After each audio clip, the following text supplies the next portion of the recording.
दोस्तों, इस वक्त की बड़ी खबर आपको देने जा रहे हैं। बड़ी खबर यह है कि तालिबान ने इस बात का ऐलान कर दिया है कि वो ईरान के साथ खड़ा है। जी हाँ, तालिबान ने ये ऐलान कर दिया है कि अगर ईरान पर हमला होता है, अमरीकी हमला होता है, तो वो ईरान के साथ खड़ा है, वो ईरान का साथ देगा। ये बहुत बड़ी खबर है। बड़ी खबर इस तरह से भी है कि आप जानते हैं कि ईरान और तालिबान यानी एक तरह से शिया और सुन्नी, तो पूरी दुनिया में जहां इसको लेकर के लगातार कई तरह की बातें होती हैं, उस पर ये बड़ी खबर आ रही है। अफ़गानिस्तान में बरसर इक़्तिदार तालिबान के तर्जुमान ज़बीउल्लाह मुजाहिद ने कहा है कि अगर अमेरिका ईरान पर फ़ौजी हमला करे तो वो ईरान की मदद के लिए तैयार है। आपको मालूम है कि अफ़गानिस्तान में इस पर तालिबान का शासन है और तालिबान ये खुलकर ऐलान कर रहा है। तालिबान की जो सरकारी तर्जुमान है, सरकारी स्पोक्स पर्सन है, उन्होंने इस बात का ऐलान किया है कि वो अमेरिका के साथ नहीं देंगे, बल्कि वो ईरान के साथ खड़े हैं और अमेरिका के ख़िलाफ़ ईरान की मदद करेंगे। और अगर ईरान मदद मांगे तो वो ताउन भी करेंगे। तालिबान का जो स्टैंड है, जो मौक़िफ़ है, वो बिल्कुल साफ तौर से यहाँ पर ज़ाहिर हो रहा है। तालिबान के सरकारी तर्जुमान ज़बीउल्लाह मुजाहिद ने रेडियो ईरान को ये इंटरव्यू दिया है। ये बिल्कुल कह सकते हैं कि आला जो सरकारी सतह पर इस बात को कहा गया है और इस पे बाज़ाब्ता रेडियो में इंटरव्यू देते हुए ज़बीउल्लाह मुजाहिद जो स्पोक्स पर्सन है तालिबान सरकार के, उन्होंने इसे इंटरव्यू में कहा है, जो पश्तो ज़बान में ये इंटरव्यू था। उन्होंने बताया इस इंटरव्यू में कि अगर अमेरिका ईरान के ख़िलाफ़ फ़ौजी कार्रवाई शुरू करता है तो अफ़गानिस्तान की हुकूमत ईरान के साथ ताउन और मदद करेगी, शर्त है कि ईरान मदद तलब करे। यानी कि ये बहुत बड़ी खबर है। इस खबर की ही शायद कहीं न कहीं पूरी जो कह सकते हैं आपकी जो मुस्लिम दुनिया है उसे इंतज़ार था और इसी खबर को बुनियाद बनाकर अब आप देखिए कि किस तरह से पूरे मिडिल ईस्ट में इस एक अलग तरह का जो है एक इत्तेहाद आपको उभरता नज़र आ रहा है। तालिबान ने कहा है कि उन्हें जंग नहीं चाहिए बल्कि अमन और सिफारतकारी तरजीह है, लेकिन अगर ईरान को ज़रूरत पड़ी तो वो ताउन करेंगे, मदद करेंगे। ज़बीउल्लाह मुजाहिद जो तालिबान हुकूमत के प्रवक्ता हैं, तर्जुमान हैं, उन्होंने ईरान की हालिया तनाज़े में ताकतवर रद्द-ए-अमल की तारीफ़ की और कहा कि ईरान ने जून में इसराइल के साथ 12 रोज़ा लड़ाई में कामयाबी पाई और अमेरिका के ख़िलाफ़ हमले की सूरत में फिर भी फतेह हासिल करेगा। आपको याद है ना, जून 2025 में जंग हुई थी 12-13 दिनों की। तो इस बात को भी ये कहना कि ईरान ने उस जंग में फतेह पाई थी, ये भी तालिबान सरकार के जो सरकारी तर्जुमान है, प्रवक्ता, वो कह रहे हैं। तो इस वक्त हालात क्या हैं? दुनिया भर में तनाव है, शदीद तनाव है, ख़ास तौर पर अमेरिका की जानिब से ईरान के ख़िलाफ़ मुमकिन फ़ौजी अमल के ख़तरे के पेश नज़र।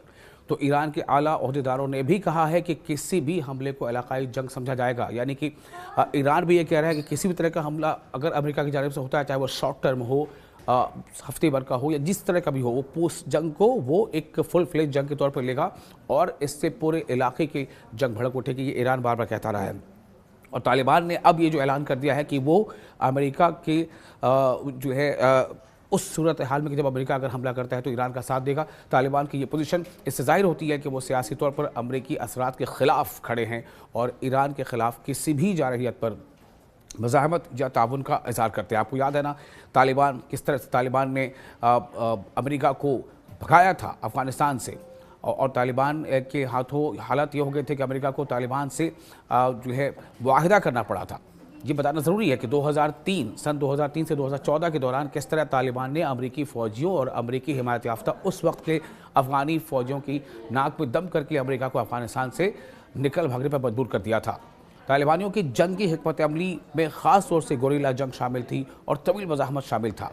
यानी तालिबान अगर ये कह रहा है कि हम ईरान का साथ देंगे अमेरिका अगर जंग करता है तो ये सीधी सीधी चेतावनी कह रही कि अमेरिका की तरफ को भी है और अमेरिका भूल ही नहीं सकता किस तरह से अमेरिका ने को तालिबान ने अफ़गानिस्तान से भागने पर मजबूर किया था। दुनिया के सुपर पावर आप सोचें, और वो अमेरिका फेज़ बाय फेज़ मरहलेवार तमाम अफ़गानिस्तान को उससे छोड़ना पड़ा और उसमें फिर तालिबान जो हुकूमत में आ गई। तो तालिबान ने रिवायती जंग के बजाय गोरिल्ला हिकमत अमली अपनाई थी। ये तमाम वो चीज़ें इसलिए बता रहा हूँ कि तालिबान की ताकत क्या है ताकि आप समझ सकें। तालिबान की ताकत ये है, तालिबान की हिकमत अमली ये रही है और वही तालिबान अब ये ऐलान कर रहा है कि वो ईरान के साथ खड़ा है। ये सिर्फ एक किसी मुल्क का दूसरे मुल्क के लिए हिमायत का ऐलान नहीं है, बल्कि आप ये देखें पूरी दुनिया के जो मुसलमान हैं, जो दुश्मन इस्लाम आप कह सकते हैं या दुश्मन हैं उन लोगों ऐसे ममालिक के जिन्हें दुनिया ये जानती है कि ये मुस्लिम ममालिक है, इस्लामी ममालिक है, वो इसी बुनियाद पर अपनी स्ट्रैटेजी बनाते हैं या तखरीबी कार्रवाई अंजाम देते हैं कि शिया और सुन्नी को बंटवारा करते हुए। तो यहाँ पर ये ऐलान जो है ये दुनिया को चीख कर ये बता रहा है कि शिया सुन्नी इत्तेहाद वो वक्त की ज़रूरत है।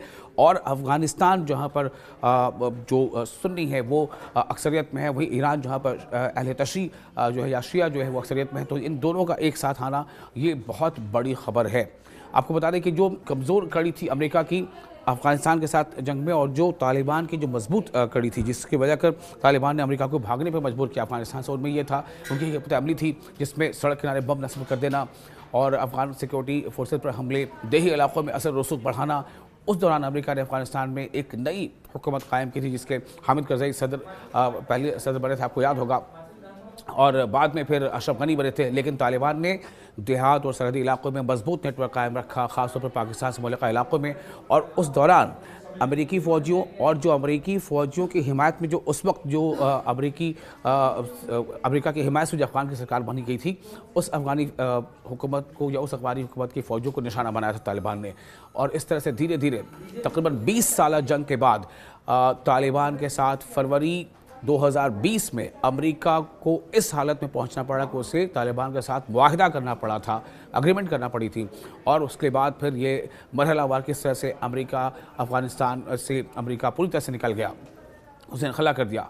पहले जब जो बाइडेन सदर थे उसने अप्रैल 2021 में मुकम्मल इनखला का ऐलान कर दिया था। जैसे जैसे अमेरिका फ़ौज निकली, तालिबान ने तेज़ी से इलाकों पर कब्जा किया और अगस्त 2021 में काबुल पर कंट्रोल हासिल कर लिया।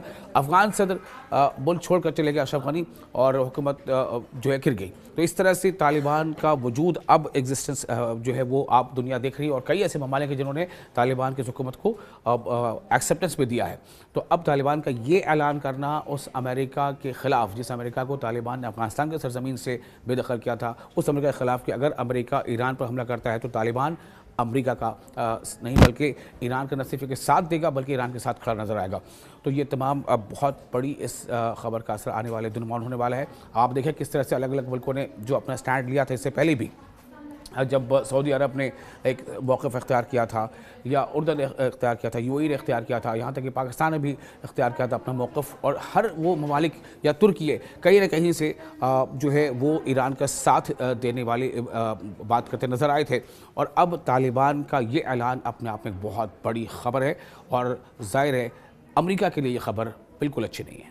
दोस्तों, इस वक्त की बड़ी खबर आपको देने जा रहे हैं। बड़ी खबर यह है कि अमेरिका क्या ईरान पर हमला करेगा? इन सवालों के बीच मुज़ाकरात का दौर भी लगातार जारी है। ईरान के वज़ीर ख़ारजा यानी विदेश मंत्री अब्बास अराक़ची ने अमेरिका के साथ जौहरी मुज़ाकरात यानी न्यूक्लियर टॉक्स के लिए, डायलॉग्स के लिए, दीगर सिफारती मुशावरत के लिए स्विट्ज़रलैंड का दौरा किया और इतवार की शब जेनेवा पहुंचे, जहां उन्होंने जौहरी मुज़ाकरात यानी न्यूक्लियर टॉक्स और मुख्तलिफ सिफारती मुलाकातों का सिलसिला शुरू किया। इनकी आमद पर जब ये यहाँ जेनेवा पहुंचे, मशरिक़ वस्ता यानी मिडिल ईस्ट और शुमाली अफ्रीका के लिए स्विस खुसूसी एलची वोल्फगैंग अमेडेस ब्रिलहार्ट ने इनका इस्तकबाल किया। अब आप देखिए सबसे बड़ी बात इसके पीछे क्या है कि एक तरफ तो अमेरिका लगातार ये कोशिश कर रहा है कि बातचीत होती रहे। क्यों?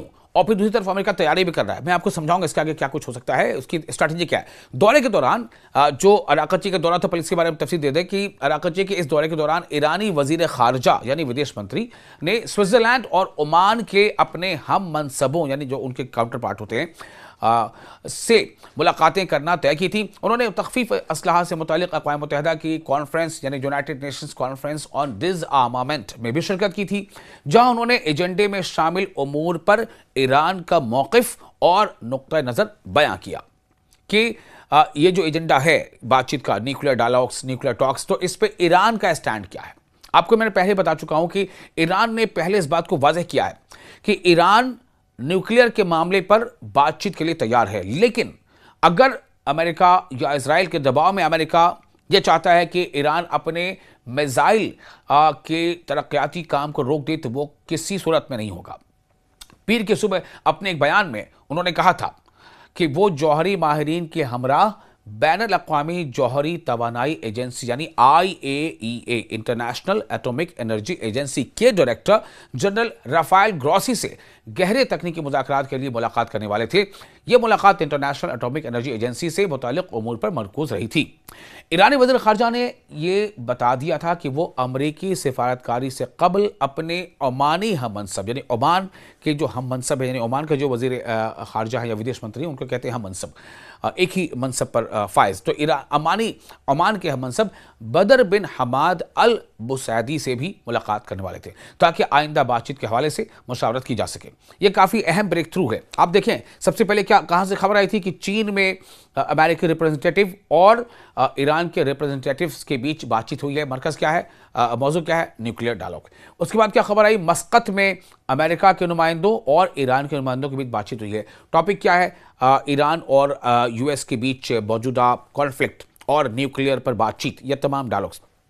अब ये खबर जो है आपको मैंने बताया स्विट्जरलैंड से, तो उन्होंने इस बात पर जोर दिया था कि वो एक मुनसिफाना यानी कि जस्टिस पर बेस्ड, जिसका बेसिस जस्टिस हो, जो इंसाफ पर मबनी हो और मुतवाजन बैलेंस्ड मुआहदे के लिए हकीकी तजावीज़ के साथ जेनेवा में मौजूद थे। जेनेवा पहुंचे थे ईरान के वजीर खारजा, ईरान के फॉरेन मिनिस्टर, विदेश मंत्री। तो उन्होंने बताया कि वो जेनेवा में थे और धमकियों के सामने झुकना मुज़ाकरात का हिस्सा नहीं था। ईरान और यूनाइटेड स्टेट्स ऑफ अमेरिका के दरमियान बिलवास्ता जौहरी मुज़ाकरात का हालिया दौर 6 फरवरी को मस्कत में मुनक़िद हुआ था, जहां ओमान ने सालिसी का किरदार अदा किया था, यानी मीडिएटर का। इन मुज़ाकरात में, इस बातचीत में, इन डायलॉग में तेहरान और वाशिंगटन की नुमाइंदगी बिलतरतीब अब्बास अराक़ची और अमरीकी खुसूसी एलची स्टीव विटकॉफ ने की थी। ये इसका बैकग्राउंड है। अब इन बैकग्राउंड के बीच जो मैंने आपको बताया कि ईरान के वज़ीर ख़ारजा अब्बास अराक़ची अमेरिका के साथ जौहरी मुज़ाकरात और दीगर सिफाती मुशावरत के लिए जेनेवा पहुंचे। तो जेनेवा तक ये बात पहुंच चुकी है, यानी कि पहले चीन में बातचीत, फिर ओमान में बातचीत, ओमान के दारकूमत मस्कत में, फिर जेनेवा में बातचीत। सवाल सबसे बड़ा ये है कि क्या ये बातचीत ही उस कॉन्फ्लिक्ट का हल है? जवाब तो सभी की जुबान पर हाँ है। इवन डोनाल्ड ट्रंप भी कहते हैं कि वी आर गोइंग गुड। कई बार कह चुके हैं कि बातचीत अच्छी चल रही है, सब कुछ है। लेकिन सवाल कोई डोनाल्ड ट्रंप से पूछे कि तब तमाम बातचीत अच्छी चल रही है। अभी नेतन्याहू भी पहुंचे थे व्हाइट हाउस मिलने डोनाल्ड ट्रंप से, तो डोनाल्ड ट्रंप ने बाद में यही ब्रीफ किया कि हमने कहा है कि ईरान से बातचीत चल रही है और अभी बातचीत चलती रहेगी। इसका मतलब क्या है कि आप बातचीत चलती रहेगी और दूसरी तरफ पहले आप USS अब्राहम लिंकन भेजते हो, फिर USS गेराल्ड फोर्ड भेजते हो, वो इधर चला रहा है। इसका क्या मतलब है? क्या अमेरिका कहीं ना कहीं ईरान के ताकत को करीब से देखना, समझना चाहता है? क्या डोनाल्ड ट्रंप जो है उन्हें इस बात का एहसास है कि अमेरिका की ताकत कुछ ज़्यादा है उनको, अगर वो यानी ईरान की ताकत ज़्यादा है और अगर अमेरिका ईरान पर हमला करना चाहता है तो अपनी मज़ीद ताकत यानी डिफेंसिव जो कैपेबिलिटी बढ़ाना होगा। देखते हैं आगे क्या होता है।